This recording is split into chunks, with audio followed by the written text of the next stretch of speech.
Salve nerds, galera, no vídeo de hoje, One Piece, teorias, dúvidas e curiosidades. E no vídeo de hoje a gente vai falar aí de detalhes do capítulo 1085 de One Piece. Olha, um capítulo insano, porque a gente teve aí o falecimento, né, do Nefertari Cobra. Tivemos aí várias coisas sobre o século perdido, o governo mundial. Tivemos até os Gorosei meio que lutando, entre aspas, né? mais ou menos. Tem muita coisa legal aqui, cara. Muita coisa maneira mesmo nesse capítulo. Vamos lá.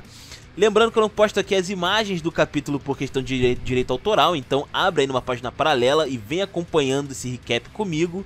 E também a gente tem aí afiliações que você pode ajudar aí o canal, beleza? Tem a Rox Energy usando o cupom NerdMetal-10 em qualquer produto lá que você for comprar no site da Rox Energy. Você acaba ajudando o canal, beleza?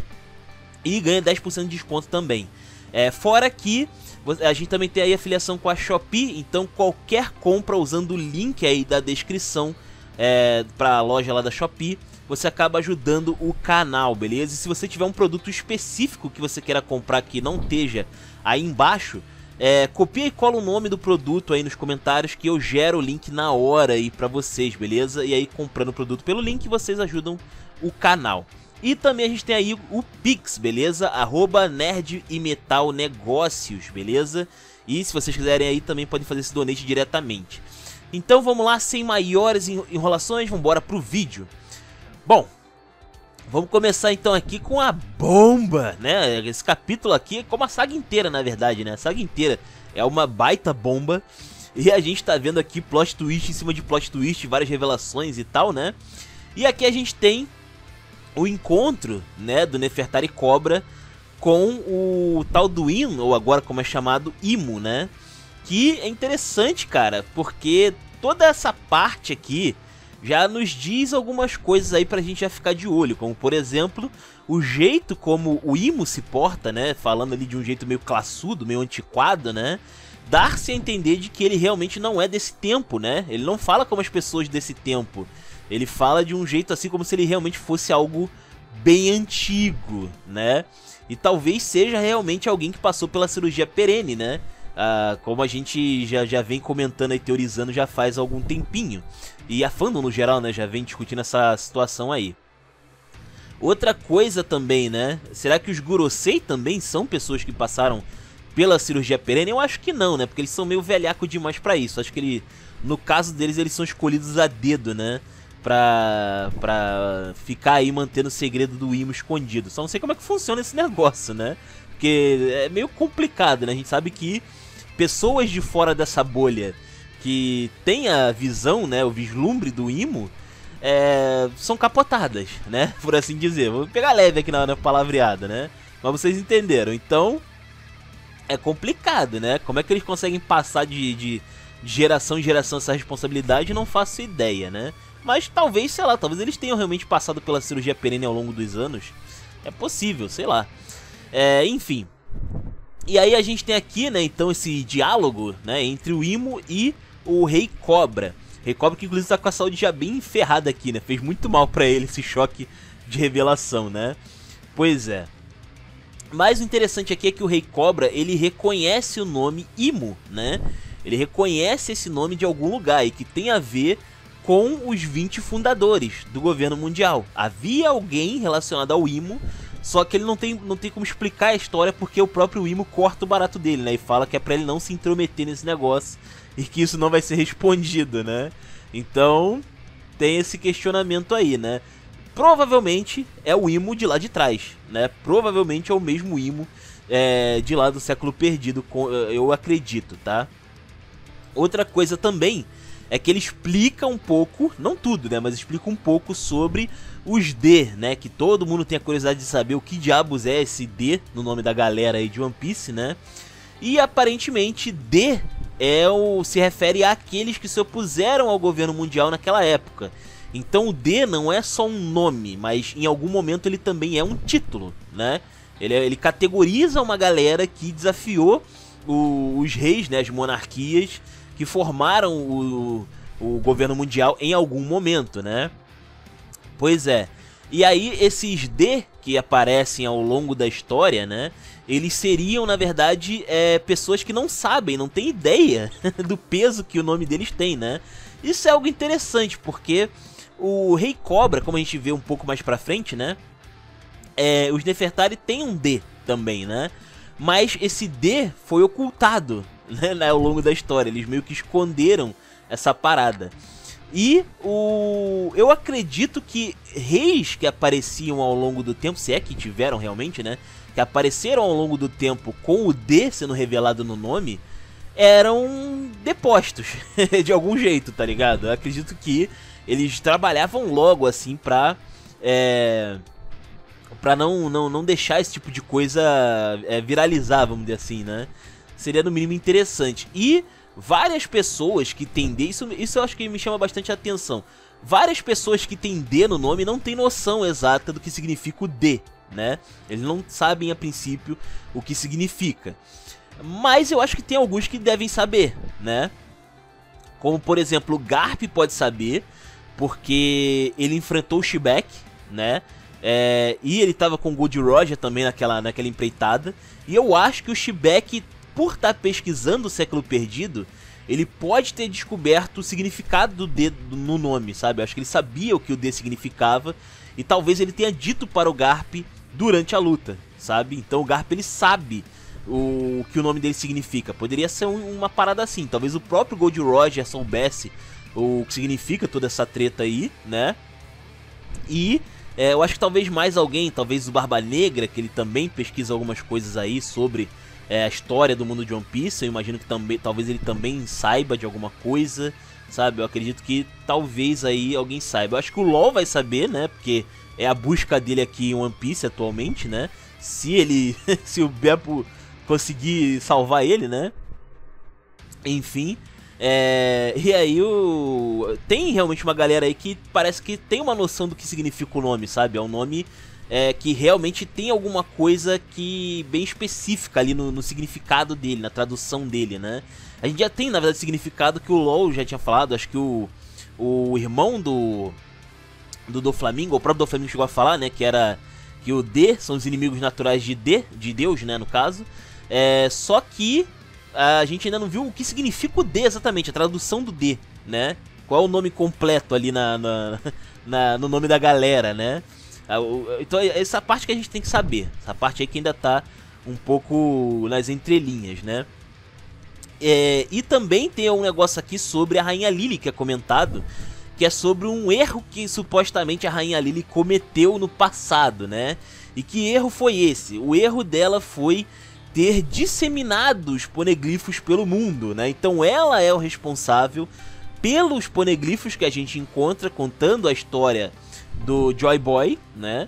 E também com os Hold Poneglifos, né? Que também fala sobre a localização, né? No caso ali da última ilha, né? Da ilha perdida lá, que seria Laug Tale. Só que é interessante que o jeito como o Imo se porta, né, sobre essa história da Rainha Lily, ele fala que talvez não tenha sido um erro. Talvez ela tenha planejado realmente espalhar essa história dos poneglifos por aí, né? E isso é bem curioso, por quê? Quando ele fala sobre erro, ele fala como se a Lily não tivesse planejado inicialmente, né? Que é algo que ela fez no susto, né? Algo que ela tentou ali meio que fazer em algum momento, responder alguma coisa, né? E aí deu-se alguma desgraça que provavelmente, talvez por causa do poneglifo especificamente, ela tenha sido executada, né? E como a gente vê mais pra frente, ela tem um D no nome também, apesar dela estar entre o pessoal que deveria, né, ser a base ali do governo mundial, ela tem um D no nome. Talvez ela fosse uma espécie, talvez uma espiã, talvez, sabe, uma infiltrada dos D dentro do governo mundial. Pode ser, né? Pode ser o caso. E aí, com essa disseminação dos poneglifos, esse foi o último ato dela, vamos dizer assim, né? Ela foi morta por causa disso, foi falecida por causa disso. E gerou toda essa caminhada, né? Em relação aos poneglifos e a história perdida, né? Doideira. Então é por causa da Lily aí que tem toda essa história, né? Envolvendo pesquisadores de Ohara, envolvendo o Shibek, vários piratas que acompanham aí essa história dos poneglifos e tal. bem louco, né? Pois é. E aí tem também outra coisa aqui, né? Que é sobre... justamente quando o Win questiona, né, o Nefertari Cobra sobre o fato de ele estar chamando a Rainha Lily de Rainha Lily da família Nefertari, mas ele não fala o nome completo dela, né? Porque isso é um título, né? Falar que ela é da família Nefertari é um título. Agora, qual é o nome completo dela? E aí a gente vê aqui então ele falando que ela era Nefertari de Lily. Então realmente parece que ela fazia parte do problema, mas por alguma razão ela estava do lado do pessoal que fundou a base ali do governo mundial, sabe? Eu acho que rolou uma espionagem de leve aí nessa situação toda, né? Aliás, outra coisa também, né?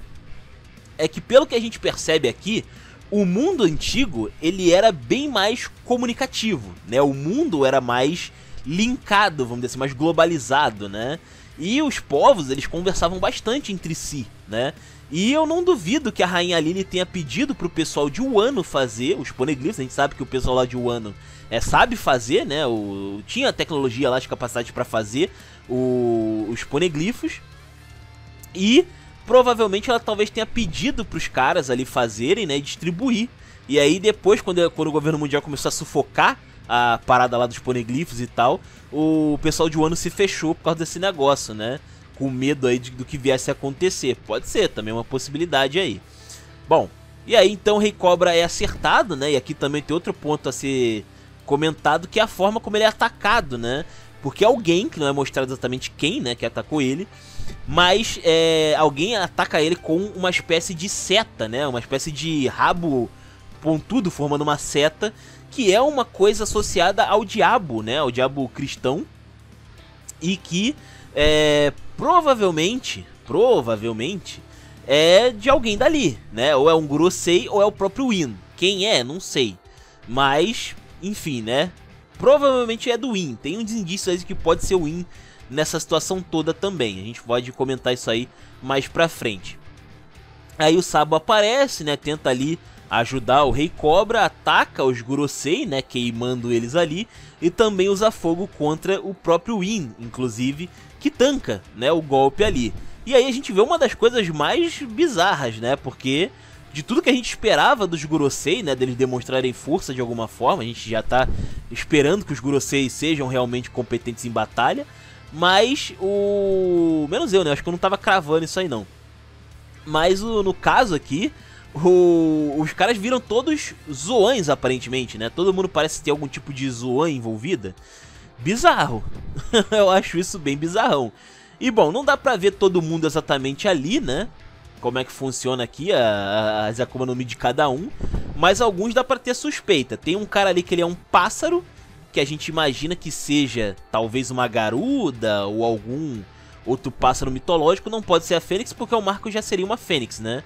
Ou pode ser uma garuda, que seria um outro tipo de pássaro que envolve um mesmo sistema, né? Parecido. Tem também um cara aqui que ele tem um manto nas costas, que pode ser também uma... talvez ele não seja uma Zoan, talvez ele seja uma Paramécia, mas eu acho que ele é uma Zoan mítica. Ele pode ser uma Hito no Mi modelo Fujin. Pois é, cara, eu tava na dúvida de onde que eu tinha visto esse negócio de manto. Tem duas pessoas assim, né, bem chamativas aí em One Piece. Tem a Otohime, né, a própria Otohime lá da Ilha dos Homens Peixe. E tem o deus japonês Fujin, que inclusive já foi referenciado lá em Wano, que tem um cara chamado Fujin, né, que ele tem um manto ali também saindo ali pelas axilas dele, que é bem parecido com esse plot aqui do cara dos Gorosei, né, de um dos caras aqui dos Gorosei. Tem um outro aqui que tem um chifre na cabeça, que eu não sei o que é exatamente ele, mas ele é bem corpulento, dá pra ver que ele é bem grandão, né, bem largo ali. Talvez ele seja o cara da seta, né, talvez ele seja um diabo literal, sei lá, né. Tem um outro aqui que ele parece ter, eu não sei exatamente, mas ele parece ter umas asinhas ou umas orelhinhas ali pequenas, mas embaixo dele sai algo como se fossem chifres ou algo assim, né? Será que ele pode ser algum tipo de javali, talvez? Pode ser, alguma coisa desse tipo. Não sei, alguma coisa que tenha presas, né? A gente já teve a Akuma no Mi do Mamute, né, do Jack. A gente já teve o elefante, que era aquela espada do Espadan, né? E, sei lá, talvez ele... eu não sei. Qual Akuma no Mi vocês acham que poderiam ter aí? Uma presa ou algo do tipo saindo por baixo? Eu não faço ideia. Ou algo mítico relacionado a um javali, talvez. Pode ser, alguma coisa desse tipo, né? Tem um outro que aparece depois, mas a gente não vê muito ali. Aparece um outro quadro, ainda na mesma página dupla, né? Que é o... que ele parece ser uma slime, ele é meio deformado, não dá pra ter ideia do que seja ele. E o próprio Win, né? Que aparece aqui com dois braços ali, bem grandão. Ele é o maior de todos ali, né? E ele pode ser a representação do diabo literal, né? E ele poderia ser o responsável aí pela seta, né? Também. Fica questionamento, né? Será que a Akuma no Mi, que seria um diabo literal, seria uma Hito Hito no Mi também? Porque teoricamente seria um humanoide, né? Mas enfim. Talvez ele não seja também um diabo, né? Ele pode ser alguma coisa que tenha uma cauda pontuda, né? Como por exemplo um dragão medieval, né? Ocidental. Então pode ser também. Alguns dragões tinham essas caudas pontudas, né? Então poderia ser um dragão, poderia ser um Wyrm também, né? Que é um outro tipo também de criatura associada aí a dragões. É possível, né? Não vi asas nele ali exatamente, né? Mas talvez, sei lá, ele pode ser algum lagartão ali que tenha uma cauda de seta, né? Enfim. Aí aqui a gente também vê a imagem, né? De onde que tiraram aquela foto do Sabo, né? Tiveram que fazer um certo Photoshop ali, né? Sobre essa situação. Mas realmente ali o Sabo meio que quase que fez uma pose, né? Pra tirar a foto ali, é bem engraçado. E aí então ele tenta salvar ali o Rei Cobra, né? Não dá muito certo. E aí o Rei Cobra pede pro Sabo mandar uma mensagem, né, para o Ruffy e a Vivi, de que nós também somos D, né, ou seja, ele realmente ali, parece que os Nefertari eles sempre foram D esse tempo todo, né, então realmente não é só uma questão de nome, mas também de título, né, eles tinham uma função específica que foi apagado aí da história, e agora que ele entendeu, né, juntou as peças aqui com essa conversa, ele chegou à conclusão de que Arabasta tem que se rebelar contra o governo mundial, né? Esse é o posicionamento que eles deveriam ter, né? Bem interessante. E aí o Sabo, né, tem aqui, ele lembra aqui que ele teve uma conversa no passado sobre esse negócio do pessoal tá tendo D no nome e tal, né? Que o Ruffy e o Ace tinham D no nome. E eles até brincam aqui que o Sabo também poderia ter um D no nome, né? Só que no caso que eles fazem todo zoado. Mas realmente, o Sabo pode assumir o título de D, né? Se for realmente como título, ele poderia comprar essa briga aí. Faz sentido também, né? Então, tu vê, né? Tem uma correlação aí com o flashback do Sabo, esse negócio do D ser um título além de um nome, né? Pois é. Aí então o Rei Cobra acaba falecendo, né? Pra um dos caras ali. E o Sabo acaba metendo o pé. Aí tem uma situação mais esquisita, né? Porque a gente tem aqui os Gorosei transformados, né? Eles ouvem ali um barulho, né? De alguém ali na parede. E é o Apple. O Apple, ele tá olhando a sala do trono por um furo na parede. Fica o questionamento. Ele fez o furo na parede? Foi ele que fez? Ou já tinha um furo ali, né? É esquisito. É esquisito, porque, pô, em Marijoa, um lugar extremamente rico e poderoso, né? Com vários mistérios. Ter um buraco na parede ali é meio esquisito, né? Do nada, né? Então a gente julga que o Apple tenha feito, né? Isso. Tenha feito um buraco ali na hora. Mas talvez esse buraco já estivesse ali, porque a gente lembra que alguns guardas viram o Imu-sama, né? E acabaram desaparecendo. Então provavelmente alguns guardas curiosos talvez tenham feito realmente alguns buracos ali na construção e olhado o Imo, né? E aí o pessoal descobre depois quem é e acaba desaparecendo, tá ligado? Ou mata uma galera logo para não ter que escolher a quem julgar, né? Já causa uma chacina generalizada, né? Enfim, o ponto é que o Apple se condenou nesse momento, né? Cara, bizarro pra caramba. E a notícia parece que se espalha rápido, né? Parece que se espalha bem rápido. Porque automaticamente, quando retomam ali a Rivalry logo depois... Tudo bem, não temos uma noção de tempo aqui, mas foi... Eu imagino que brevemente depois... já foi mandada a mensagem dizendo que eles podiam continuar, né, com a Rivalry sem o Rei Cobra e sem o Apple, né? Então o pessoal já sabia até que era o Apple ali. Porra! Caramba, né? Loucura! Aí tem o Fukaboshi e tal aqui, né? Ah, aliás, tem que falar desse negócio aqui que é bem interessante. Que eles falam, eu acho que não é nada, né? Mas vou deixar aqui, pelo menos por alto, né? que eles estão comentando na Revelry sobre a independência da Aliança das Quatro Nações do Norte. Tem um incidente em One Piece sobre 4 nações em North Blue, que foi o Judge, que ele acabou derrubando lá, assassinando, né, 4 reis lá em North Blue, né. Mesmo assim ele teve que sair de lá, ele teve que sair de North Blue, e a Germa agora tem um país móvel, né, mas ele ainda pensa em retomar as operações lá em North Blue eventualmente. Mas eu imagino que talvez o que tenha acontecido é que essas nações que tiveram ali seus reis depostos, né, pelo Judge, eles podem ter tido uma independência e formar uma aliança entre eles, né? Meio que formaram um grupinho ali entre eles, né? Pode ser que tenha rolado isso, né? Agora, não sei se aqui vai ter algum peso, né, mais pra frente na história de One Piece. Eu acho que não, né, cara? Pô, focar em North Blue essa altura do campeonato é meio meme, né? Mas, enfim. Eu acho que é só um detalhe mesmo. Mas eu queria chamar a atenção, né? Pontuar essa parada aí. E tem aqui então Fukaboshi com os irmãos e a Shirahoshi também, né? Onde a Shirahoshi tá super preocupada ali com a Vivi. E a gente vê que o pessoal da CP0 conteve a Vivi, né, cara? Logo depois do que aconteceu com o Cobra, eles já estavam ali tramando, né? O que eles iam fazer com a Nefertari Vivi, né? E eles condenaram a Vivi a ser uma escrava, no caso ali, de algum nobre mundial maluco, né? Pois é. E aqui tem uma parte bem que eu acho pesado, né? Mas eu acho, na verdade, duplamente pesado. Porque tem 2 referências aqui meio obscuras, vamos dizer assim, né? Primeiro que a Califa, tem aqui o Jabra e a Califa falando com a Vivi, né? E a Califa fala que a Vivi, ela vai ser... que é pra ela esquecer, né? De alguém vir salvar ela e tal. Que ela vai ser dada como desaparecida. E que ela vai virar um mascote de alguém, né? Ela vai virar ali o bichinho de alguém, né? De algum tenryubito aleatório.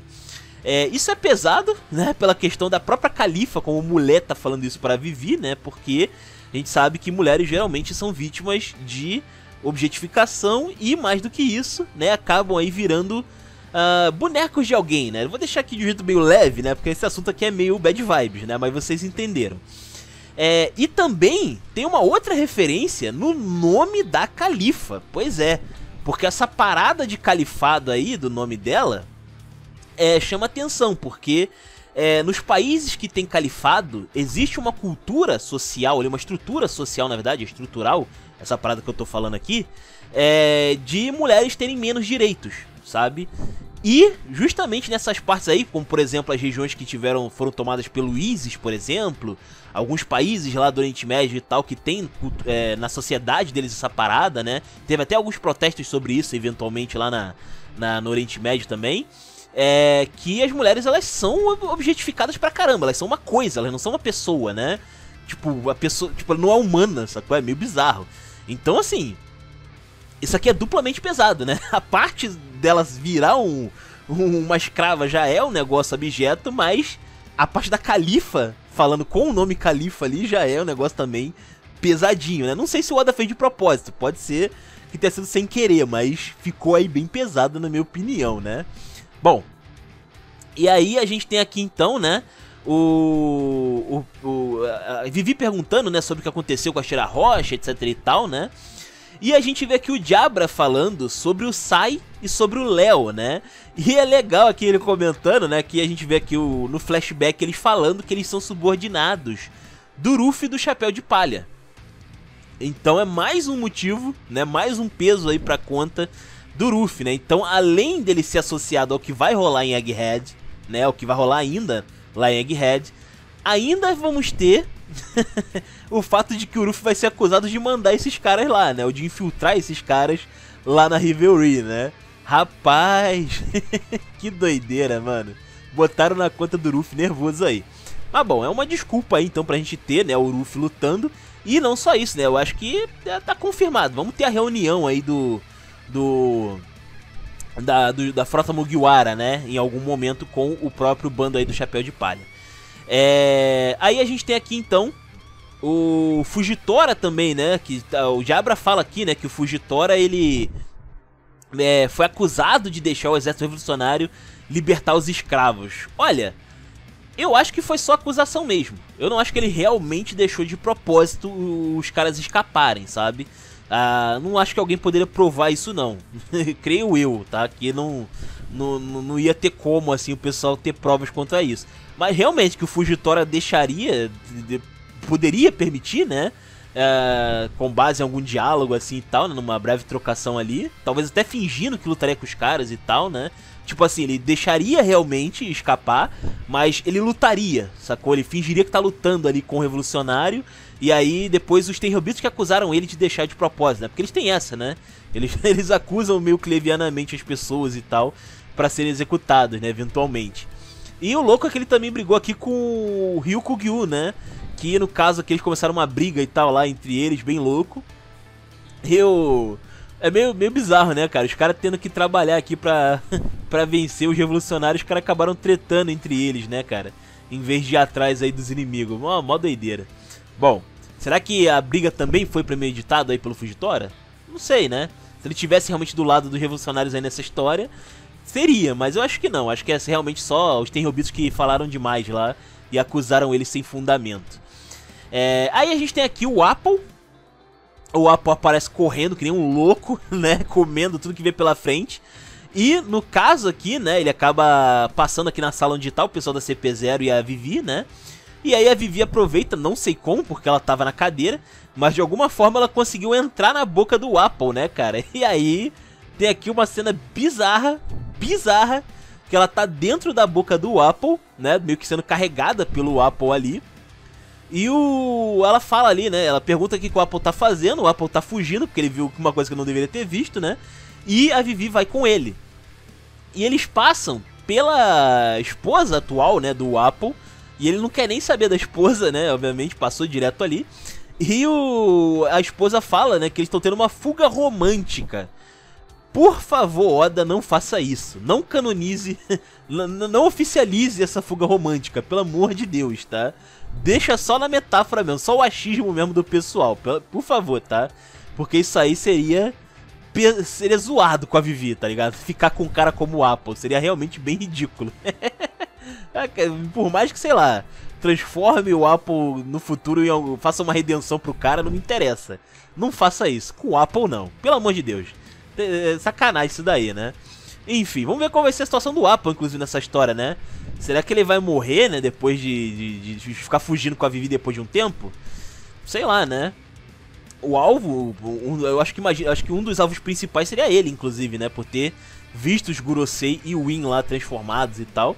Tá na conta, né? Mas os dois aí estão vendidos pra caramba, né? Essa que é a moral aí do fim da história, né? Enfim.